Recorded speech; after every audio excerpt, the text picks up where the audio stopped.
এবার আরেকটা নতুন পার্সেল রেডি করব, সেটা হচ্ছে শেরপুর যাবে, কিশোরগঞ্জের নদীর কাতল। উনি 2.5 কেজি কাতল চেয়েছিলেন, কিন্তু আমাদের কাতল বড় কাতল চলে আসছে। কাতলের ওজন আছে 2 কেজি 800 গ্রাম কাতল। তারপরে দেওয়া হচ্ছে ঘেরের পাঙাশ, এখানেও চিতল 2 কেজি ওজনের চিতল। আজকে ঢাকার বাইরে ভালোই চিতল যাচ্ছে। পুকুরের তেলাপিয়া 3 কেজি 100 গ্রাম ওজন আছে। মাছের ওজন তো আসলে একদম বরাবর মিলানো যায় না, একদম বরাবর 3 কেজি মিলানো যায় না। 3 কেজি 100 গ্রাম আছে। আইস দাও একটু।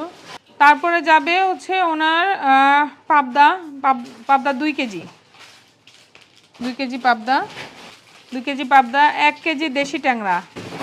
তারপর ওনার গুলশা আছে 2 কেজি, 2 কেজি। তারপর আছে ওনার ইলিশ, একটা ইলিশ। কি কি গেল এই বক্সে শেরপুরে? এখানে গেল চিতল, না চিতল, কাতল, পাঙাশ, তেলাপিয়া, ইলিশ, পাবদা, ট্যাংরা, গুলশা।